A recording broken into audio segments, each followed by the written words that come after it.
안녕하세요. 남인숙 작가예요. 미혼이신 분들 주변에서 이런 말 많이 듣지 않으세요? 연애 좀 해라. 이 사람 저 사람 많이 만나봐야 사람 보는 눈도 생기고 결혼도 잘하고 그러는 거야. 내가 연애를 하든 말든 내 인생인데 무슨 참견인가 싶으면서도 한편으로는 그 말이 맞나? 뭐 이런 생각이 들기도 해요. 정말 연애를 많이 하면 연애 능력치도 올라가고 결혼도 잘하게 될까요? 이 질문에 대한 명확한 대답을 오늘 해드릴게요. 여러분 주변에서 연애를 많이 하는 사람이 있나요? 친구든 지인이든 친척이든 누구든 떠올려 보세요. 그게 이 영상을 보고 계시는 여러분 자신일 수도 있을 거예요. 한 사람도 없으신가요? 그럼 머릿속으로 열애설이 많이 나는 유명인들이라도 한번 떠올려 보세요. 이제 좀 생각나는 분들이 있으신가요? 그럼 그분들이 지금까지 한 연애 대상을 한번 쭉 떠올려 보세요. 연애 횟수가 한 번씩 더해질 때마다 상대가 점점 괜찮아지던가요? 처음에는 모든 면에서 비루한 골룸 같은 사람을 만났다가 마지막으로 만난 사람이 레골라스 같은 사람이던가요? 물론 그런 사람도 있겠지만 아마 대체로 아닐걸요?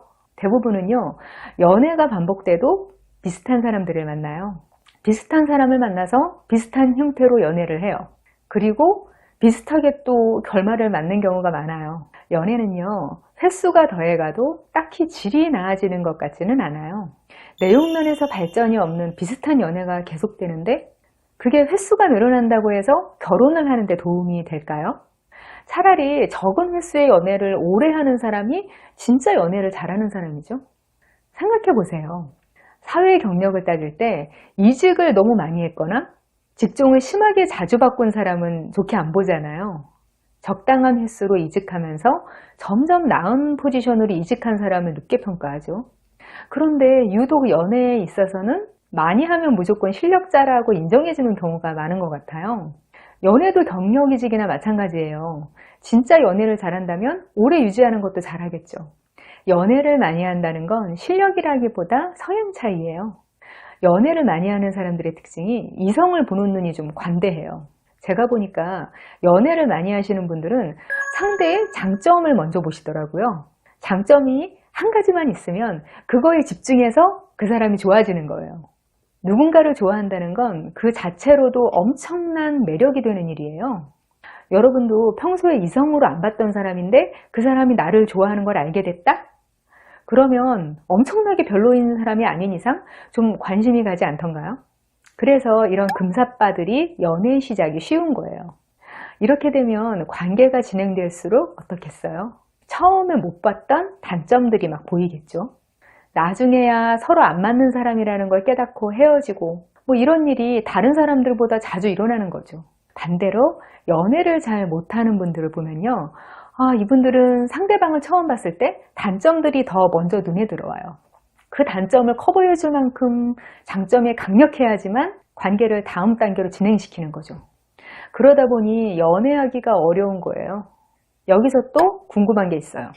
왜 연애는 횟수가 더해가도 실력이 늘지 않을까요?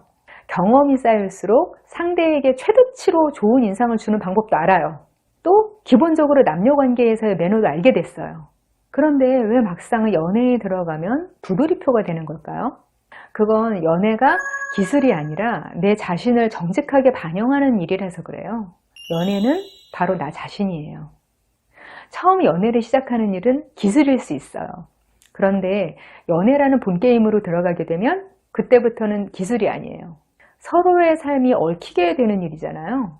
나라는 인간의 본성하고 그 본성을 다루는 태도, 이런 것들이 관계를 좌우하게 되죠. 결혼까지 가게 되는 이성의 교류는요, 첫 만남에서의 매력 같은 게 아니라 바로 이런 거예요. 그러니까 나라는 사람이 변하지 않는 한 연애도 변하지 않는 거죠. 연애 횟수하고는 상관이 없어요. 결혼 잘하는 것이 경험과 상관이 있다고 한다면 저는 차라리 연애 경험보다 사회 경험이 많은 것이 더 도움이 되는 것 같아요. 사회 경험이 많아지면 확실히 인간에 대해서 느끼는 게 많아져요. 그건 어렸을 때 책이나 인터넷으로만 배우는 거하고는 달라요. 연애처럼 감정이 중심이 되는 일은 내가 직접 그 경험 안으로 들어가면 올바른 판단을 하기가 어려워요. 다른 사람의 연애 고민을 들으면 이런 건 바로 헤어져야지. 답답해. 이렇게 말하는 일이 똑같이 나한테 벌어지면 그렇게 쉽게 결정 내릴 수 없는 것도 비슷한 경우잖아요. 그래서 경험을 해도 그 자체로는 별로 배우는 게 없어요.